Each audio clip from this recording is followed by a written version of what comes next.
F'konferenza tal-aħbarijiet li saret il-ħamis filgħodu quddiem il-bini tal-Parlament tnediet kampanja edukattiva sabiex titqajjem aktar kuxjenza dwar il-periklu tal-kontrabandu.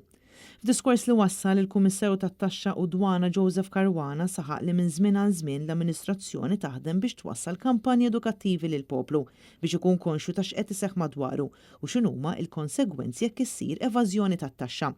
Sostna li kampanji bħal dawn huma meħtieġa sabiex jintlaħqu ċ-ċittadini kollha filwaqt li jiġu spjegati aħjar il-perikli u l-konsegwenzi tal-konsum jew beħ ta' sigaretti tal-kontrabandu. Kemm impatt finanzjarju f'dak li huwa dħol nuqqas ta' dħul tal-gvern, kif ukoll fuq il-saħħa u sigurtà ta' dak il-prodott għaliex ħafna drabi dawk il-prodotti li jiġu importati b'mod ta' kontrabandu ma jiġux manifatturati fil-kundizzjonijiet ta' standards li huma aċċettati li wieħed qegħdin. Statistika uffiċjali turi li mis-sena l-oħra sal-lum il-każi ta' qbid ta' sigaretti tal-kontrabandu l-amministrazzjoni rnexxiela tiġbor total ta' aktar minn 72,000 euro minn dazzi ta' importazzjoni, multi u VAT li kienet dovuta. Min-naħa tiegħu id-Direttur Ġenerali ta' Dwana Christopher Magri sostna li dwana għandha lan li tissalvagwardja l-finanzi tal-Gvern u għalhekk li wieħed għandu joqgħod attent il prodott li jkun qed jixtri tkun qed titħallas it-taxxa fuqu. Filwaqt li fakkar li s-sigaretti mhumiex tajbin għas-saħħa, is-sigaretti tal-kontrabandu huma aktar ta' riskju għas-saħħa tal-bniedem peress li jiġu manifatturati f'ambjenti illegali f'kundizzjonijiet ta' sanità ħażina. Christopher Magri semma 5 sinjali li wieħed jista' jinnota fuq il-pakkett ta' sigaretti sabiex jara jekk hux legali jew le.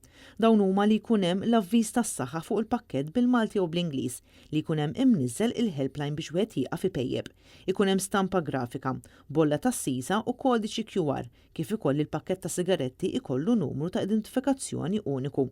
Jekk persuna jkollha pakkett ta' sigaretti li ma jkunx fih waħda jew iktar minn dawn il-5 sinjali, għandu jsir rapport b'mod anonimu fuq il-helpline 23783888. Apparti dan, il-pubbliku qed ikun imħeġġeġ biex jirrapporta lill awtoritajiet kull attività illegali li twassal għall-evażjoni tad-dazju tas-sisa biex bekk tkun salvagwardjata kemm is-saħħa kif ukoll id-dħul tal-Gvern. L-anaħħari ta' dwana jibqa' li dak kollu li jasal f'pajjiżna ikun ġust u sigur sabiex finalment ikunu protetti ċ-ċittadini u s-soċjetà ġenerali. Taqsima kruċjali ferm fih dan id-Dipartiment ta' Dwana fil-qbid ta' affarijiet illegali hija taqsima tal-klib.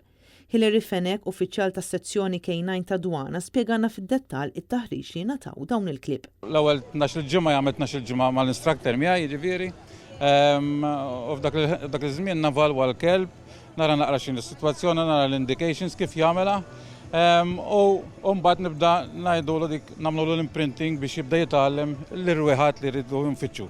Mbagħad wara minn dak il-stage 1, ġifieri dak it-12 ġimgħa nagħmlu 5 ġimgħat oħra jiena u l-handler bil-kelb biex naqdu t-tim u nagħmlu l-handler kif jaġixxi mal-kelb. Id-dwana f'dawn l-aħħar snin żiedet il-multi għal dawk li jinqabdu jimmanifatturaw, jimportaw, ibijaw jew anke jikkonsmaw sigaretti tal-kontrabandu għal aktar minn 25,000 euro u possibilità ta' sentenza ta' ħabs.